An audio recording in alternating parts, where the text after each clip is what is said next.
Hello guys, मैं हूं science faculty Shivnath Kumar Yadav. आप सभी का शॉर्ट मस्ती साइंस एकेडमी में आप सभी का स्वागत है।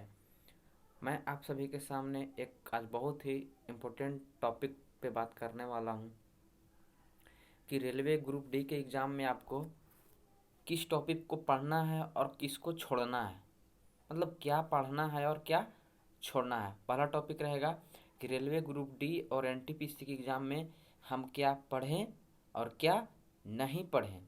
सेकेंड जो मेरा टॉपिक है, बहुत सारे स्टूडेंट का पिछले बार एग्ज़ाम में क्या हुआ है कि 70 नंबर लाया और 0.5 नंबर से उनका रिजल्ट फाइनल तक मेरिट नहीं बन पाया। तो उसके बारे में भी हम चर्चा करेंगे कि 70 को हम 70.5 या 71 कैसे करें। इसी टॉपिक पर हम आज बात करेंगे। ठीक है, तो आपके सामने मेरे स्क्रीन पर एक क्वेश्चन शो कर रहा होगा न्यूमेरिकल का, जो बोल रहा है 4.0 kg की वस्तु क्षैतिज रूप से 5.0 मीटर पर सेकंड की गति से आगे बढ़ रही है। इसकी गति को 10 मीटर प्रति सेकंड तक बढ़ाने के लिए इस वस्तु पर कुल किए जाने वाले कार्य की आवश्यकता या मात्रा क्या है। ठीक है, एक और जो आपको मैं क्वेश्चन दिखाने जा रहा हूँ वो आपके सामने कुछ इस टाइप का है।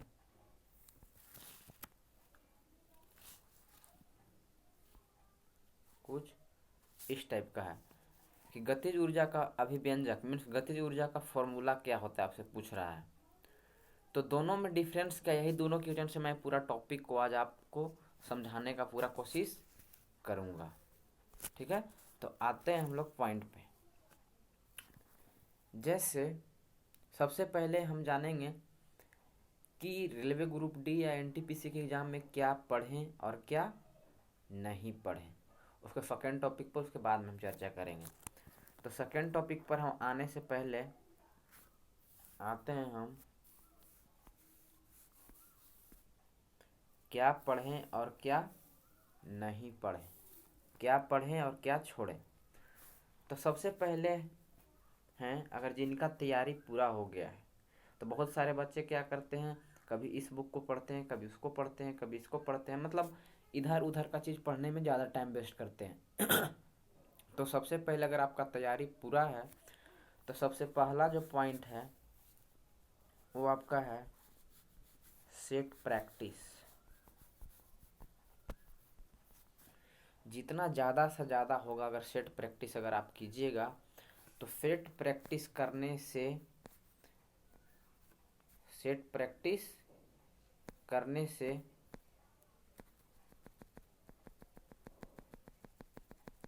आपको सेट प्रैक्टिस के बाद ही आपको पता चलेगा क्या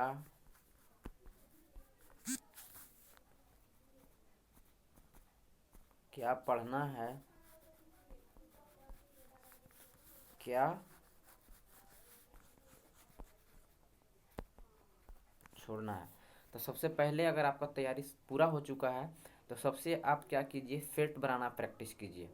अगर सेट नहीं भी बनाते हैं तो आप देखिए कि किस टॉपिक से क्या क्वेश्चन पूछ रहा है, किसका रेशियो ज़्यादा है नहीं है, उसी के अकॉर्डिंग हमको चलना है। नहीं तो पढ़ने के लिए बहुत सारा मार्केट में बुक है आपके अवेलेबल है, जो कि आपके क्या करेगा, आपके जो है ब्रेन को डाइवर्ट कर देता है। वही आपका क्या हो जाता है, आपका सिलेक्शन होने में थोड़ा सा प्रॉब्लम हो जाता है। ये आपका बात। और क्या और कैसे पढ़ें, किसी भी टॉपिक को हम कैसे पढ़ें।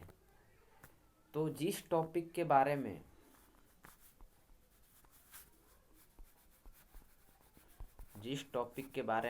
या जिस टॉपिक से ज़्यादा प्रश्न पूछता है, जिस टॉपिक से ज़्यादा प्रश्न पूछता है उस टॉपिक को सबसे पहले आप रीड करें, ताकि उस टॉपिक में आपको कोई प्रॉब्लम ना हो। अब पता चलता है कि सर कैसे पता चलेगा कि इस टॉपिक से ज़्यादा क्वेश्चन पूछता है, तो आपको सेट बनाने से ही पता चलेगा। सेट बनाने से आपको पता चलेंगे कि कौन से चैप्टर से कितना, कौन से चैप्टर से कितने क्वेश्चन पूछे जाते हैं। तो सबसे जो मोस्ट इम्पोर्टेंट है वो आपका क्या है, सेट बनाना या सेट प्रैक्टिस करना। ठीक है, और एक सिलेबस के अकॉर्डिंग पढ़ें, एक टाइम टेबल के साथ पढ़ें। टाइम टेबल के साथ पढ़े। ये नहीं कि पता चला आज 2 घंटा पढ़ दिए, कल कुछ नहीं पढ़े, तो ऐसे पढ़ने से काम नहीं चलेगा। क्या कि अभी के जो माहौल है, इस माहौल में कंपटीशन बहुत टफ हो गया है। मैं आपको डिमोटिवेट नहीं कर रहा हूँ, कहने का मतलब क्या है कि आपको मेहनत ज़्यादा करना होगा, ठीक है। तो टाइम टेबल के अनुसार पढ़ें।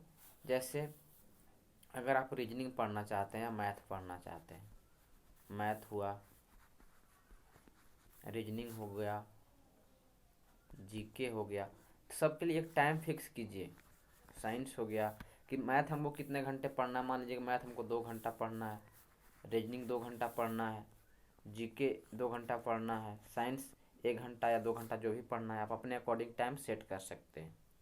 मैथ पढ़ने का सही तरीका क्या होगा, आप कोशिश कीजिए कि जो भी चैप्टर आपका पढ़ाई होता है तो उससे रिलेटेड जो भी PYQ प्रीवियस ईयर क्वेश्चन जो भी है उसको आप लगाने की कोशिश करें 100%। आप देखें कि उसमें हमसे कितना बन रहा है।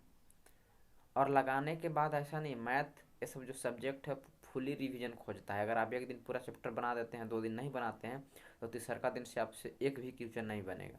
इसलिए रिवीजन जो है, रिवीजन आपके लिए इम्पोर्टेंट है, रिवीजन आपके लिए इम्पोर्टेंट है। तो पहला पॉइंट आपको ध्यान देना है कि कोई भी टॉपिक पढ़ने से पहले, पढ़ने के बाद उसको रिवीजन करना बहुत ज़रूरी है। रिवीजन के बिना आपको सक्सेस नहीं मिल पाएगा। दूसरा चीज़ आपको ध्यान क्या देना है कि कोई भी क्वेश्चन, जैसे मान लीजिए मैथ में अगर आपके सामने कोई 10 क्वेश्चन है, ठीक है, तो 10 में आप कोशिश कीजिए कि कितना आप सही बनाते हैं, कितना रॉन्ग बनाते हैं, कितना ट्रू बनाते हैं, कितना सही बनाते हैं। और रेशियो चेक कीजिए कि आपका रेशियो क्या है, रेशियो ठीक ठाक है कि नहीं है, कि ज़्यादा रॉन्ग हो रहा है, क्या हो रहा है, नहीं हो रहा। जैसे कि आपका एक मूल मंत्र है, मेरा चैनल में भी है, स्पीड प्लस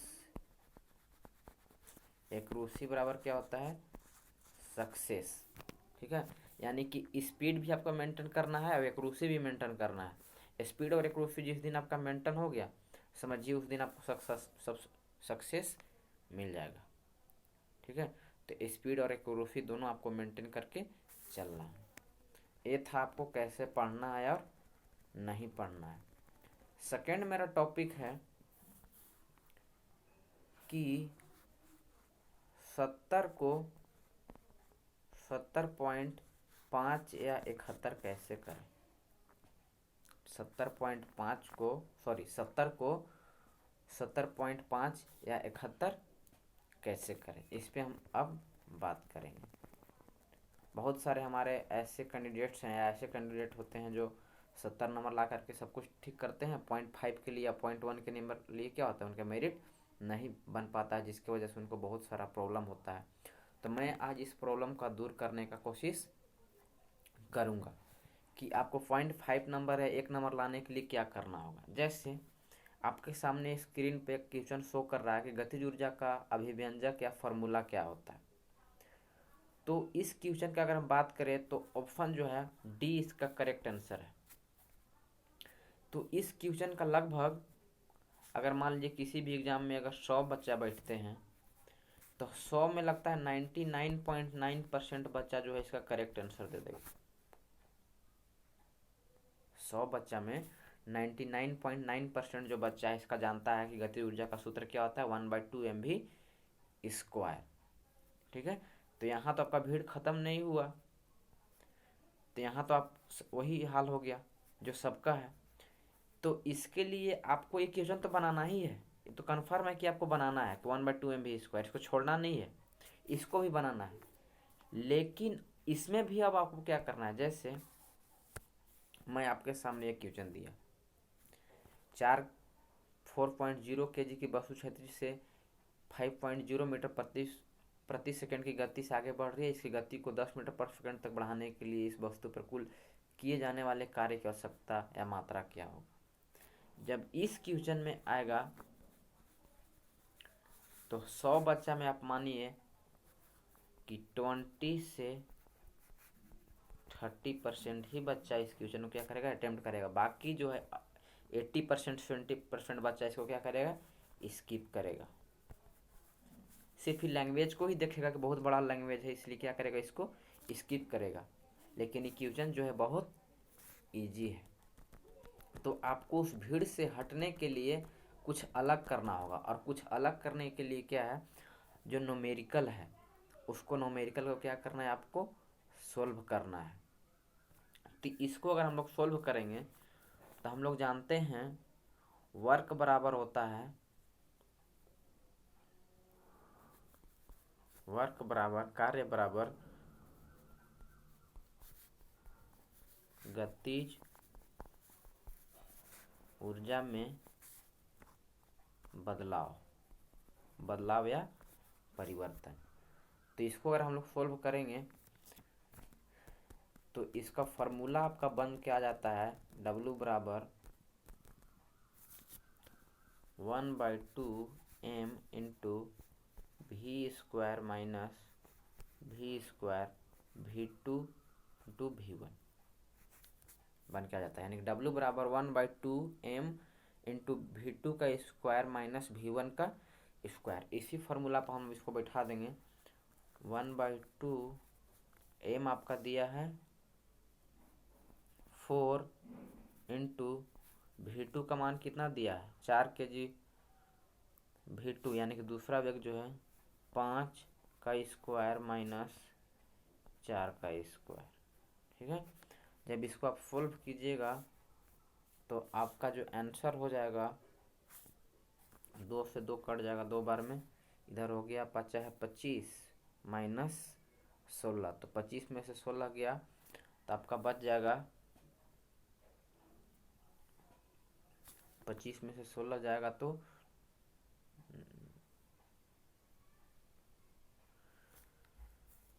ठीक है। तो इसको आगे अगर आप सोल्व कीजिएगा तो आराम से क्वेश्चन आपसे क्या करेगा, बन जाएगा। सॉरी, यहाँ V2 की जगह पर जो था वो 10 है, 5 नहीं है, तो 10 का स्क्वायर हो जाएगा, यानी कि 10 10 100, 100 में से आपका कितना हो जाएगा, यहाँ V1 की जगह पर 5 है।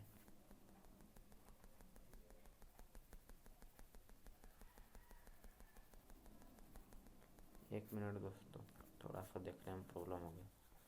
1/2m V2 का स्क्वायर माइनस V1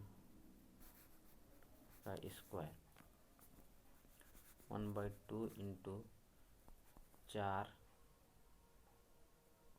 इंटू 10 का स्क्वायर 100 माइनस 25, तो 75, यानी कि फाइनली जो आंसर हो जाएगा 75 दूना 150 जूल, इसका आंसर हो जाएगा ऑप्शन नंबर ए, जो कि आपका करेक्ट आंसर है।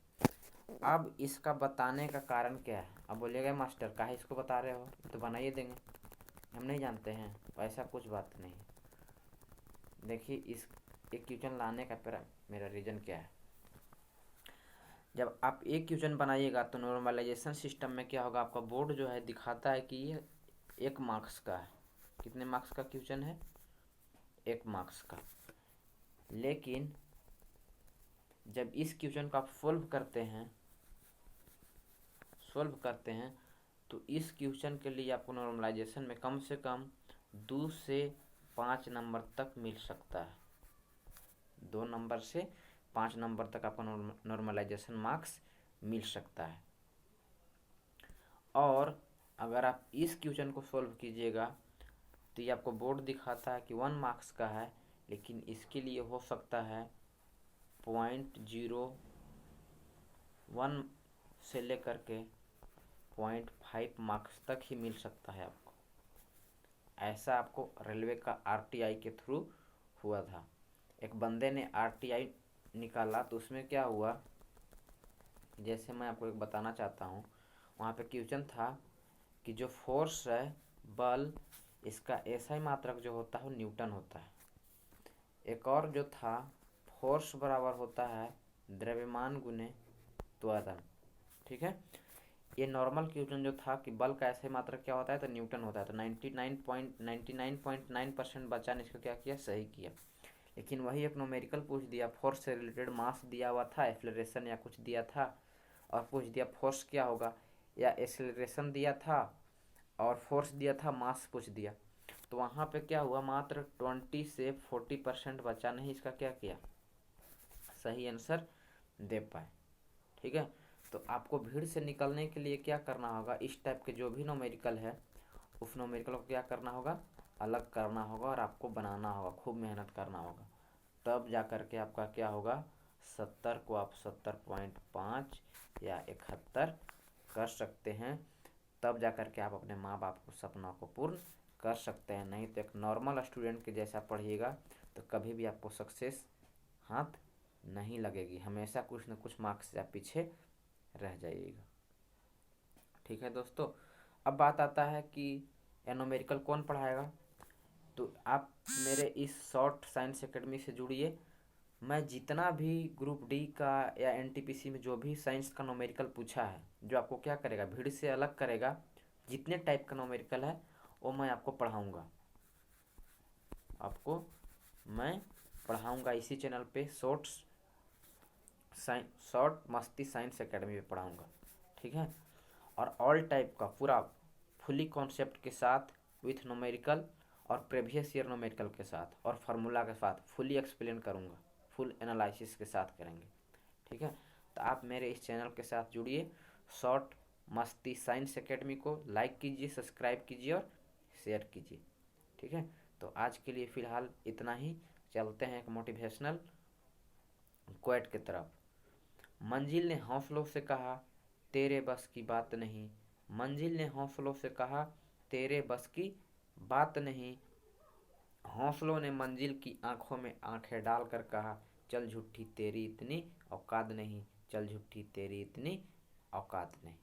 ठीक है दोस्तों, हंसते रहिए, मुस्कुराते रहिए, स्वस्थ रहिए, व्यस्त रहिए और अपने माँ बाप का नाम रोशन कीजिए। Thank you for watching. धन्यवाद।